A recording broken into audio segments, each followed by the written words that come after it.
Yeah, dagdagan ko lang yung sinabi ni Attorney Jimmy. No? Well, maliwanag naman na ako kilala ko naman si Chairman George Garcia, and I think he may have the right frame of mind and intention.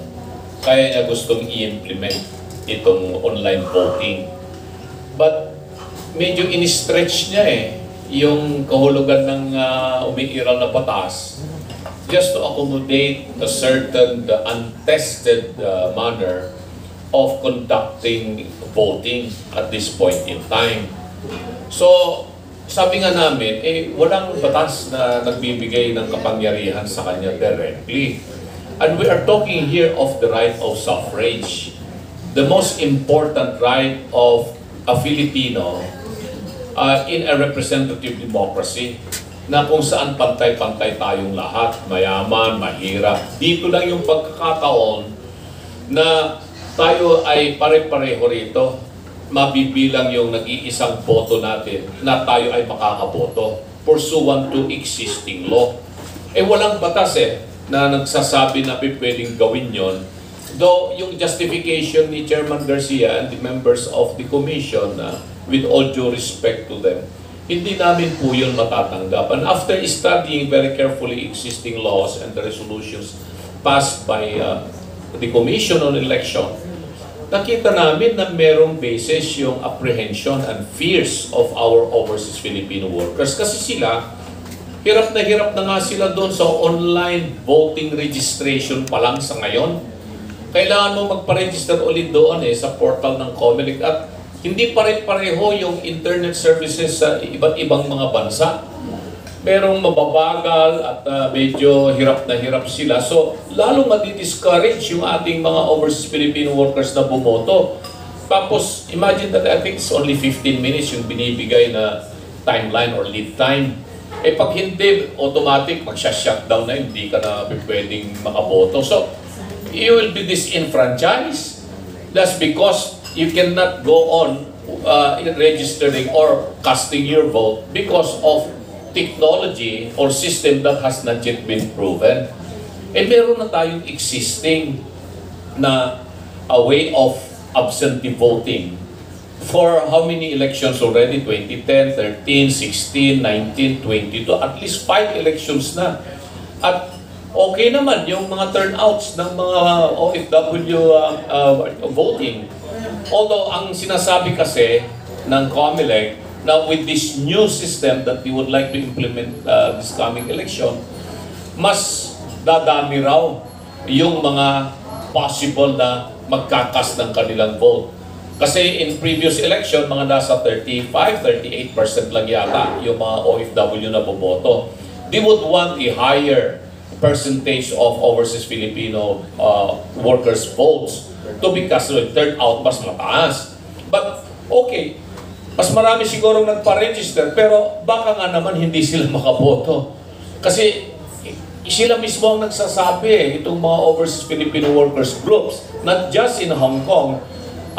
Binisita ako ng mga leaders ng mga OFW dito sa Pilipinas when they came to my office, mga galing sa Korea, galing sa Singapore, galing sa Malaysia, galing sa UAE, at I received so many messages and requests na hindi namin maintindihan itong online voting.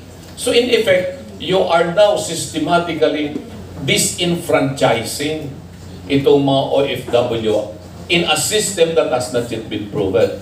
At sinabi ng COMELEC, based on the guidelines that we have read, mga 77 electoral posts na itong i-implement nila itong online voting. And just imagine that.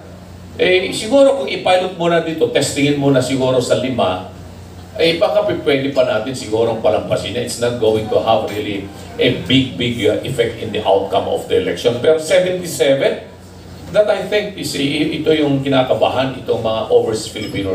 It's not us who is really apprehensive of this, but our overseas Filipino workers na sila gustong-gusto nila talagang makaboto, lalong-lalo na sa election na ito. They really would want their votes casted and at the same time counted.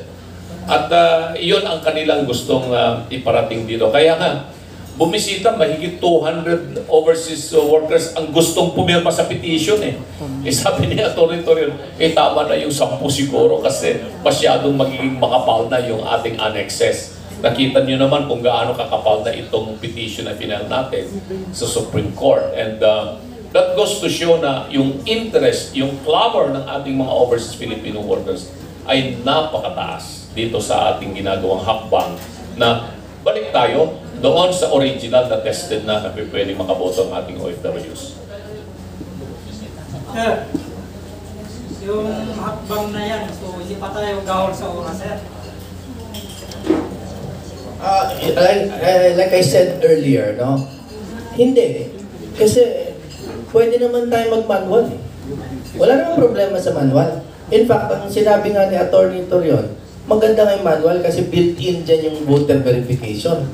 Wala nang paper audit trail kasi yung mismong boto is an audit trail o bibilang mo. Alam nyo sa mga nanonood po kayo, matatalino kayo, yung mga nanonood baka hindi makuha yung buong laman nito nung ginagawa natin.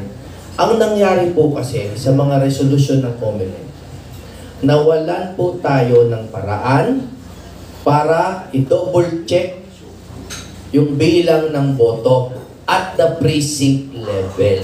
Malinaw po ba yun? Number 2, dun sa online voting, sino sa inyo po ang na-hack na ang Facebook? Meron ba? O, meron, di ba? May naaalala ba kayong kwento na na-hack ng mga company website? Yes po. Okay. Pero siguro naman wala sa government agency. Meron ba? Meron ba? DICT mismo. DICT mismo na-hack. Oh, pa tayo gagawa? COMELEC is no different from DICT. It's a government agency. Sa palagay nyo ba, kung magbotohan po tayo ngayon, palagay nyo ba hackable ang COMELEC? Yes. It's possible. Diba? Kasi kung nagagawa sa ibang agency, posible din. Kung ma-hack man sila, pero meron tayong paper audit trail, di okay pa din. Safe. Nawala nga yung paper audit trail. Wala na ng bilangan at the precinct level. Kaya po nung nasa Hong Kong kami, yung mga OFW po, naiiyak. Kasi ayaw nang bumoto. The natural reaction of the OFWs is, huwag na lang tayong bumoto kung dadayain tayo. Ito naman po, ang panawagan ni Atty. Lambino, bumoto po kayo, sabi niya. Bakit po? Ang dagdag ko na dahilan dyan ay, paano kayo magrereklamo na dinaya kayo kung hindi kayo bumoto? Ganun po kasimple. Gusto ko lang po dalhin sa sikmura ng mga manonood ninyo yung issue. Kayo po, pag nakaramdam kayo ng daya after elections, pero hindi kayo bumoto, ano pong mukha ang iharap nyo sa COMELEC? Sasabihin nyo, dinaya kami, bumoto ko pa? Hindi. O paano ka dinaya? Okay? Para lang po malinaw ang ginagawa natin. Okay? So, open to hacking. Tama? Pero more than anything, in direct contravention of existing law, yung mga resolution ng COMELEC. Wala po tayong sinisisi o pinararatangan ng mali siya. No? Para lang po malinaw. Okay? Sir, klaro po, last, you mentioned kayo na klarong-klaro na wala pa talaga sa batas. So, after po ng filing ninyo, ano ba yung inaasahan natin from Supreme Court? Yan, magandang tanong yan. Ang inaasahan po namin is sana po we are on bended knees na mag-issue sana ng TRO muna insofar as the prohibition aspect dun sa online voting na ng TRO muna yung Supreme Court na hindi muna ipagpaliban muna yung online voting. Stick muna tayo sa sections 24 and 27 of Republic Act 10590 na doon muna tayo doon kasi kasi pwede kasi personal ka, pumunta ka doon sa embassy o sa consul, buboto ka, okay? Pwede rin by mail, pwede ka magboto noon. And in certain areas, meron ding automated machines din na specifically in Hong Kong, in-implement nila yon. So doon muna tayo sa dating Kaya nga doon sa tanong din na malapit na nga ang election, may panahon pa ba tayo? May panahon kasi mag-issue lang sila ng resolution parang a mandatory resolution that since there is this petition, may TRO, then we will just stick to what we did last time. Okay na. Ito namang sa manual voting, manual counting rather, ang prayer namin is that may mandatory injunction, yung Supreme Court kaagad, na i-implement yung batas, yung Section 31. May gagawin pa ang COMELEC dito? Meron. Mag-issue lang sila ng mandatory resolution. Okay? Kasi madali po i-manual counting yun eh. Ang manual counting, bago sila mag-transmit, basahin muna yung the usual. Kasi itong pagbasa, this is based on the old law, Omnibus Election Code pa ito. Oo. So, sa Omnibus, i-follow natin yung nakasaad sa Omnibus Election Code, yung nakasaad sa Republic Act 6646, no, as amended by Republic Act 7166, and now under Section 31 of Republic Act 9369. So, mandatory injunction sana yung Supreme Court, and then yung COMELEC mag-issue ng corrective resolution, and then i-inform yung BEIs, Board of Election Inspectors about it. Inform sila na bago nyo i-transmit, okay, kailangan mag-manual counting tayo, gaya ng dati. Yun lang po, wala na pong additional costing sa tingin ko. Kung meron man yung paggawa ng resolution, pagpasirox ng resolution, yun lang po. Sir, are we hoping, sir, na bibilisan ito? Yun po ang ating hiling talaga sana. Kasi, alam mo, yung right of suffrage is the foundation nga of our representative democracy.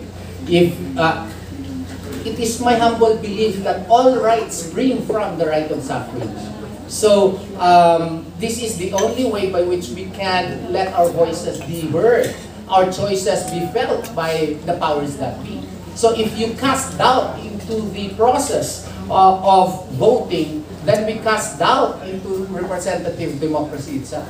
That is why we are hoping and praying and on our bended knees that the Supreme Court would act on the matter, and that this is a very important petition which affects our very democracy. Dagdagan ko lang yung sinabi ni Atty. Torion, ano?